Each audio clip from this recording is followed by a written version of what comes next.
Welcome everyone. We're going to cover the introductory period of why I think all should dive into DeFi, dive into the really deep end of crypto, and equip you with the 3 tools that we're going to talk about today in order to fully take advantage of the overall crypto space. And this is kind of not what you see on social media, and I'll tell you why. And through the 3 main things we're going to teach, we'll also have practice sessions step by step. And then in the end, we'll summarize. So I want to separate kind of 2 main ideas floating around social media. Like there's a lot of people that just tell you, okay, you should buy and hold large altcoins. You are missing out on the entire class of investment products, and that is crypto. That is like NFTs, DeFi, farming, DEXs, all of that stuff. And why is that important? When you actually become a crypto investor, you need to become a crypto user, not just a crypto buyer. So very important concept. Also, secondly, from even a investment return perspective, all cryptos are strongly correlated to Bitcoin and Ethereum and the overall market. So when you're just buying larger altcoins and holding them, you are essentially just buying more Bitcoin and Ethereum on a bit higher leverage, on a bit higher risk to reward. So I actually wouldn't count that as like real crypto investing. That's why I say buy and hold large coins should not be your only strategy. Every crypto is super correlated to Bitcoin and Ethereum. We've seen this just very easily, actually. Whenever market dumps in 2022 bear market, Bitcoin, all the popular coins are there across like all different sectors. Basically, everything, people are always trying to see like which sector is going to outperform. Nothing does when market dumps. And similarly, in the 2021 bull market, is anyone really lagging behind? Not really. Is anyone really outperforming? Also, no. So when you kind of put everything in a just heat map together, you start to see that everything is just following Bitcoin and Ethereum.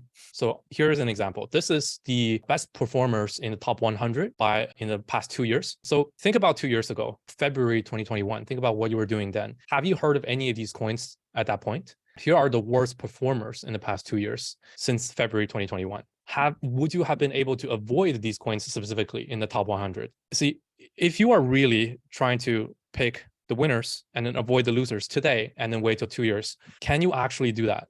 Just being honest, very honest with yourself. I know I probably can't from a 2-year time frame. So that's kind of where I'm coming from when I say, if you're really looking to hold long-term, 2 years, it's quite a long shot to really pick the best performers, just looking at past 2 years historical performance. So moving on from kind of the popular opinions out there, what do I recommend then? What is actually good? People usually believe this is kind of the profit curve in crypto. What I have observed actually is more like this for the graph, where you have your beginners, you have your coin holdings, you have trading, but majority of the profits come from actually once you get over that hurdle of bridging on-chain, using MetaMask, using DeFi platforms, and doing these advanced platforms, then you get most of the profits. This is honestly what I have observed since DeFi summer, I would say, when really on-chain stuff started to pick up.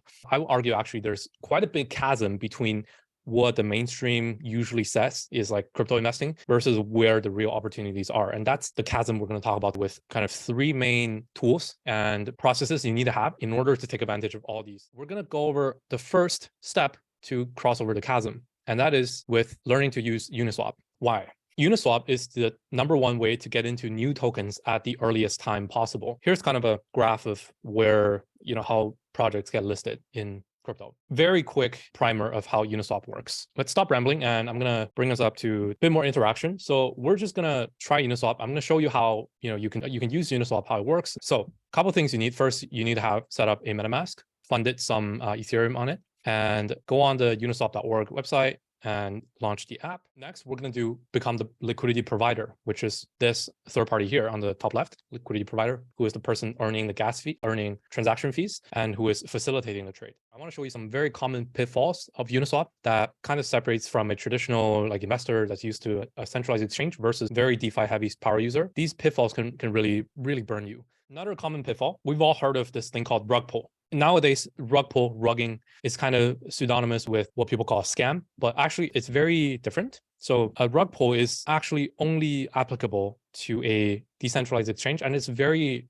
specific in the way that they do the scam, and it's something you can avoid. Here, another common pitfall on a decentralized exchange, if it's a very small coin, if you're trading a large position size, you could lose a lot of money due to slippage, due to price impact. Getting into more juicy stuff. The second big chasm is to learn to use new chains. Here we have a bunch of different chains: Arbitrum, Avalanche, BNB, Optimism, Polygon, whatever, you have heard of them. Why is this a big deal, and how are different chains related? Let's try this. Bring up your MetaMask, and let's go to, firstly, chainlist.org. This is the #1 place you should visit if you want to discover a new chain. So I'm going to open it up, show you guys what it looks like. Here it is. So this website helps users connect to all EVM powered networks, which is essentially all the networks that work with MetaMask and all other Ethereum wallets. Why do you need to explore multiple blockchains? Well, new blockchains often bring new opportunities, such as new applications being built. For example, if you have Uniswap on Ethereum, but a new block comes up, such as Arbitrum, and there's no Uniswap, what happens? The third big chasm, remember the chasm concept, right? Of crossing over the chasm, now you're able to become a power user, not only discover new projects, but evaluate new projects from fundamental perspective, from facts, right? From how the ecosystem is doing, is the chain actually smooth? So you need to learn to find new coins by yourself instead of going on the left here, top altcoins, what are they, versus going on actually a coin tracker and not even following the top gainers, but more so knowing exactly where you're searching for and having all the factual information for you. So why can't you rely on social media? Well, we kind of roughly know, okay, there's a lot of scams, shills, whatnot. But in general, you need to provide value, but at the same time, look for popular topics and popular trends, keywords that a lot of people are searching. And you need to look for things that are easy to access, things that are on CoinGecko, on Binance, people are already talking about. Nothing wrong with that. So if you only follow social media, you will only get the most popular trends, the most hyped up coins that have already gone up in value, and thus they are popular. So that's why it's just not a good idea. So instead, on the other hand, you have to have two crypto trackers. I'm sure you guys have seen this: CoinGecko, CoinMarketCap. There are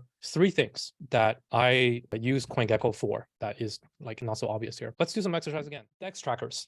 When it comes to decentralized exchanges, you have your crypto trackers, which are you guys are used to at CoinGecko, CoinMarketCap. There are a other type of token trackers called DEX trackers. So these websites specifically track tokens that are trading on decentralized exchanges and decentralized exchanges only. Now, I want to argue that for some of you guys, you probably are looking for long-term investing. You might think, okay, this is too complicated. It's kind of, I don't have the time for this. Well, that's okay. Even if you are more of a long-term investor and you only have 1 day a month or 2 days a month where you kind of want to figure out, okay, is there any new chains, new innovations coming up? It is still very important to have these foundations. Why? Because even if you don't want to invest in new and experimental projects, you can still use this process to evaluate larger projects from factual, fundamental perspective and at a very early stage. Whether you're looking for new things, this is definitely the way to go to learn these three new tools. And whether you're looking for long-term investing, then this is by far the best way to do fundamental research. It's not by Googling on YouTube or on Google, because you're not going to get the best information on social media.